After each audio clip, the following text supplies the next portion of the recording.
and continuing with Once, I have to say that has to be my favorite lighting design I have ever seen. I mean, it's beyond amazing. It's just brilliant and beautiful, and the warmth and the tone that you set on that stage is just spectacular. What challenges did you run into with Thank Once? you, first of all. That was very sweet. No, actually, it's the truth. That's an interesting one too, in terms of what we were just talking about with technology, because that is a throwback to.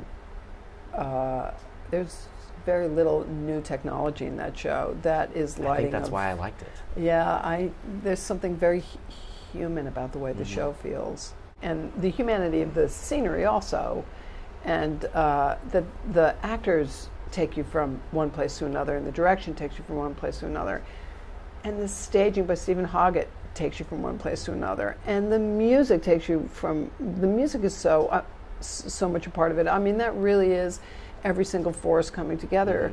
But that was every single force saying, you know what, we want to do it this way. We don't want to say, let's glitz it up for Broadway. I think that came out of the honesty of everybody's heart. And maybe that's one of the reasons why the show did so well, and is actually people are going to see it.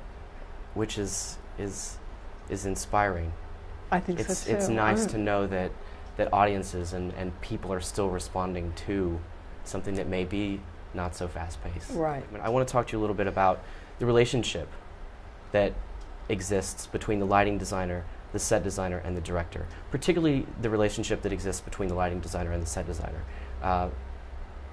Because even, for instance, in a show like Once, or a number of other shows, even Aida, is you're watching the show, I oftentimes find myself going, wait a second, I wonder whose responsibility that was. Oh, yeah. Was that the lighting designer, was that the set designer? And at the end of the day, who got the power to make that decision? It is it's a magical relationship for sure when it works. Here's an example that half answers your question, which is the lights from Dublin when they're up on the top. Yeah. And they're looking down. I hope I'm not giving away anything to your audience. No, that's right. If anything, we're bringing them a glimpse into what the show is. Oh, okay. Well, as they're looking down over Dublin, it's nighttime.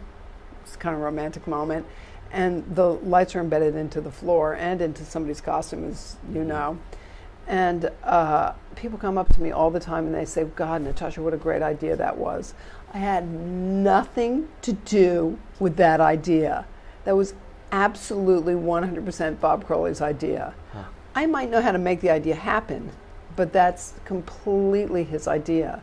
So it is hard to sometimes figure those things out. Bob and I never sat down and said, and John Tiffany, and said, that's not entirely true. We did, because the journey of Once was we went up to the ART in this little black box, and then we moved to New York Theater Workshop, and then we moved to Broadway. Right. But when we started in that little black box with 20 lights, they were all old-fashioned lights. They were Fresnels and the kind that look really nice on people's faces and feels like sort of almost like you're in Dublin. It's like the dirt of the potato farmer.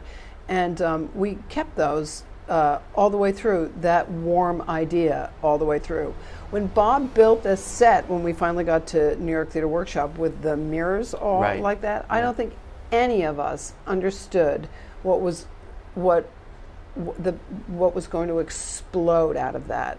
Maybe Bob did, but he never particularly verbalized that.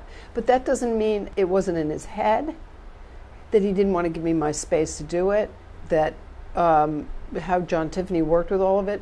So for me, when I would talk about Once, there's not a single idea up there that I could call my own all by myself. It was a complete togetherness. Going back to what you were saying, that collaborative. Yeah.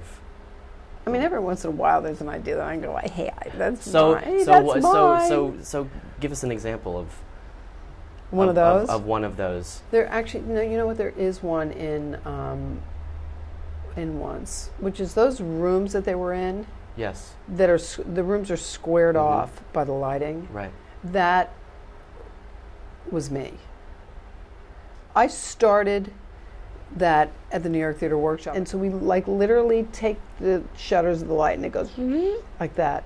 But I didn't think of taking that idea throughout the entire show. I took it into the bank and the four tables that were there, and then it was John Tiffany who said, if you have the idea, Natasha, do it everywhere. Let's go for it. And then the rest was born. So the seed was mine. Yeah. But then John Tiffany embraced it.